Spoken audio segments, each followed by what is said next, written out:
Hi, I'm Tim. Welcome to our channel and thanks for logging on. If you enjoy these videos, do me a favor and subscribe to our YouTube channel right here at Watchbox Reviews. I really appreciate it and I promise to update daily. If you love this watch, you could see it and you could purchase it on our website, thewatchbox.com.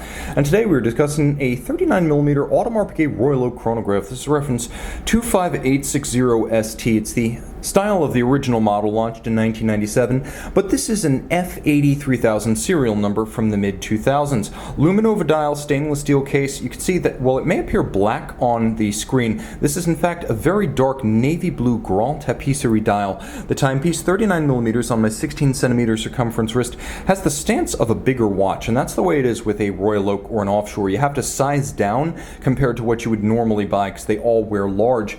39mm in diameter, the watch is relatively slender at 11.2mm thick but broad across the wrist. Now this is where the watch spreads its wings at 49.5mm lug-to-lug. If you include the plots, these little intermediate links joining the bracelet to the case, you can see that it wants to flare out a little bit, and that's where it actually winds up with a 51mm span across the wrist. So consider this more like a 41 or 42mm round watch than a 39, and you get a sense of how it really fits. The bracelet is beautifully made. It feels good. It looks good.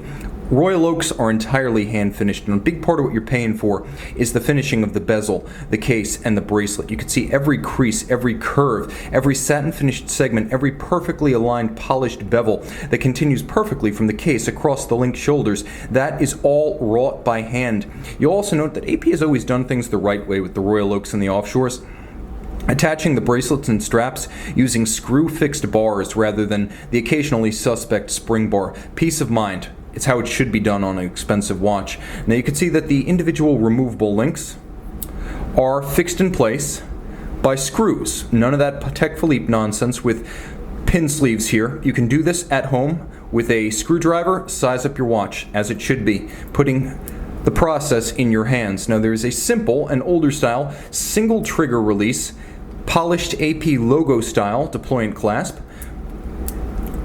It provides security on the wrist, and the screw-down crown and chronograph pushers provide security against water. I don't recommend the 50mm jumbo, which has a push-down crown, for use while swimming, whereas I can recommend the 50mm water-resistant Royal Oaks with screw-down crowns and pushers for swimming, at least surface swimming. Don't go scuba diving, don't go diving in any regard, but you can swim with this watch. Now you can see that same degree of finish I mentioned earlier, the bevel that flares from the mid-case and then ultimately expands to its maximum width over the corner of the lug junction. You can see that the edge of the bezel, beautifully rounded and black polished, breaks sharply with the satin finished top, and there are individual high polished hexagonal bolts in white gold, perfectly aligned to run around the bezel, and you can see that they give a glint and a glimmer of both a different metal and different finish, polish versus satin.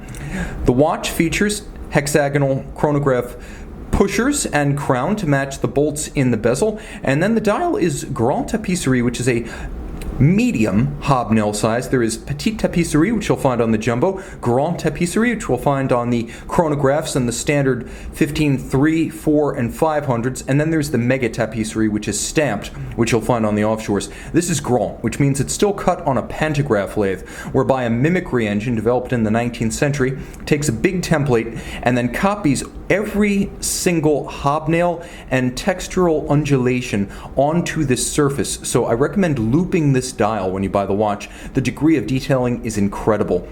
I should also mention it is the rare and desirable blue dial. Again, it looks black on screen, but it's navy blue in person, and this was always the rarest, reserved for upper level retailers and factory boutiques. You have applique indices. It is a Luminova dial because we're in the F series here with white varnished hands at the center, including for the chronograph seconds. You have sub-registers, each of which includes a small polished chaptering to an upscale presentation. And then you have a column wheel action for the chronograph. Underneath the caseback, what Audemars Piguet calls its caliber 2385. I call it a Frédéric Piguet 1185. It is a high horology, fully integrated automatic chronograph, unidirectional winding, 40-hour power reserve, 21/6 beat rate.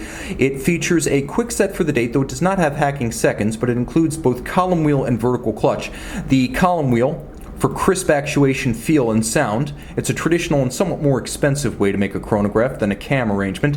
And the vertical clutch allows the system to start without any jump or stagger. The 37 jewel movement starting smoothly from a stop every time and resetting precisely to the index at 12 because of the vertical clutch. The vertical clutch has another advantage in that you can leave the watch running on a continuous basis with the chronograph engaged, creating no additional wear and tear on the watch movement. That's the advantage of a vertical clutch over a conventional lateral clutch. Now the watch is adjusted internally in 5 positions like a chronometer, so if you have any reservations about the Frédéric Piguet movement, know that it's hand-finished, beautifully made, high horology, and precisely adjusted. It is a high horology movement made in the Vallée du Jeu, along with the Audemars Piguet Royal Oak itself.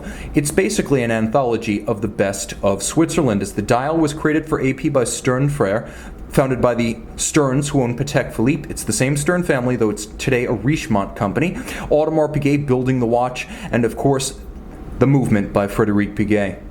It's a triple team. See it and make it yours on the Watchbox.